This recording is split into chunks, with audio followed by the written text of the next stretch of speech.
کھوٹا جادوگرنی نے عمرو سے کہا جو تارا جادوگرنی بنا ہوا تھا، میں نے ابھی ابھی طلسمی پہلے سے معلوم کیا ہے کہ عمرو تمہارے ہوش میں آتے ہی محل سے فرار ہو گیا تھا۔ عمرو نے یہ مسکرا کر تارا جادوگرنی کی آواز میں کہا، تمہیں پریشان ہونے کی کوئی ضرورت نہیں ہے میرے سرتاج۔ اس کی بات سن کر کھوٹا جادوگر کو اطمینان ہوا اور وہ پلنگ پر بیٹھ کر کچھ سوچنے لگا۔ عمرو نے چند لمحوں بعد تارا جادوگرنی کی آواز میں یہ کہا، سرتاج ذرا علی بابا کو تو دکھاؤ، میں نے بھی دیکھنا نہیں اسے۔ جاہل عورت، علی بابا انسان ہے، بندر نہیں جو تمہیں اس کا تماشا دکھاؤں۔ وہ گڈھا بنا ہوا ہے۔ کھوٹا جادوگر نے غصے سے کہا، مجھے گھوڑے گھوڑیاں دیکھنے اور ان سے کھیلنے کا بچپن سے ہی شوق ہے۔ سرتاج، عمرو نے دوبارہ کہا، مگر اب تم بھی نہیں بڑھیا ہو۔ پھر یہ خطرہ بھی ہے کہ اگر عمرو یہیں کہیں پوشیدہ ہو تو وہ علی بابا کا گڈھا چھین لے گا۔ یوں بھی میں اس گڈھے کو طلسمی پنجرے میں بند کر آیا ہوں۔ کھوٹا جادوگر نے برا سا منہ بناتے ہوئے یہ کہا، ارے واہ، اب تو میں بے خطرے سے دیکھ سکوں گی۔ کہاں ہے اس کا پنجرہ؟ عمرو نے خوش ہو کر یہ کہا۔ کھوٹا جادوگر نے چونک کر عمرو کی طرف غور سے دیکھا اور بولا، ابھی ظاہر کرتا ہوں، مگر زیادہ مت دیکھنا۔ کیوں؟ کیا اسے دیکھنے سے میری آنکھوں میں گڑھے پڑ جائیں گے یا نزلہ زکام لگ جائے گا؟ عمرو نے پوچھا، لیکن کھوٹا جادوگر نے جواب دینے کی بجائے ایک منتر پڑھا اور عمرو پر پھونک دیا۔ دوسرے ہی لمحے عمرو کے چہرے سے روشن یاری غائب ہو گیا اور وہ عورت کی نظر کے بجائے اصل شکل میں نظر آنے لگا۔ عمرو یکدم گھبرا گیا، مگر اس سے پہلے کوئی بچاؤ کا چارہ کرتا۔ کھوٹا جادوگر نے اس پر دوسرا منتر پھونکا اور عمرو ایک بڑے پنجرے میں بند نظر آنے لگا۔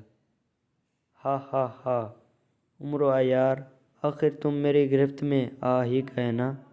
کھوٹا جادوگر نے قہقہا لگاتے ہوئے یہ کہا، او کھوٹے عقل کے موٹے، کانوں کے کھوتے اور کنویں کے لوٹے، اس میں خوش ہونے کی کیا بات ہے؟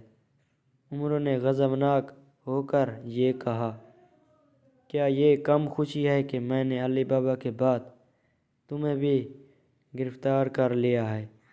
کھوٹا جادوگر نے ہنستے ہوئے یہ کہا، اس سے تمہیں کیا فائدہ ہوگا، احمق آدی؟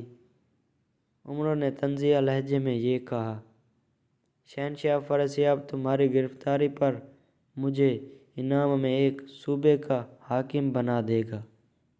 کھوٹا جادوگر نے کہا، عقل کے اندھے، تمہاری بیوی تارا جادوگرنی تو میری قید میں ہے، میں اسے ہلاک کر ڈالوں گا۔ عمرو نے دھمکی دی، پرواہ نہیں، میری شہنشاہ افراسیاب کی خوبصورت بیٹی شہزادی سے شادی ہوگی۔ یوں بھی تارا جادوگرنی بوڑھی اور بدصورت ہو چکی ہے، تم بے شک اسے قتل کر ڈالو۔ کھوٹا جادوگر نے لاپرواہی سے یہ کہا۔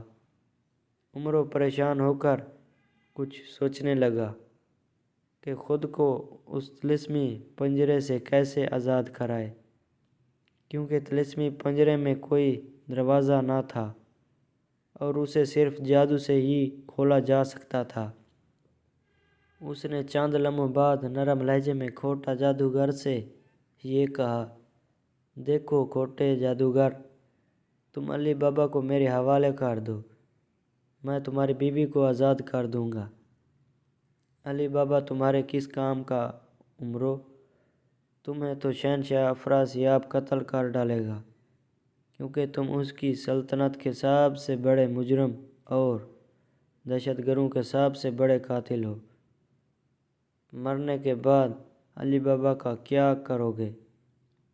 کھوٹا جادوگر نے یہ ہنس کر کہا، ارے تو تم نے علی بابا کا اچار ڈالنا ہے، بے وقوف انسان۔ امرو نے یہ غصے سے کہا، نہیں، میں اسے ہمیشہ کے لیے اپنا غلام بنا ڈالوں گا۔ اسے دیکھ دیکھ کر مجھے اپنا عظیم کارنامہ یاد آتا رہے گا کہ امرو کو میں نے گرفتار کیا اور انعام کے طور پر حاکم بنایا۔ کھوٹا جادوگر نے مغرور انداز میں یہ کہا۔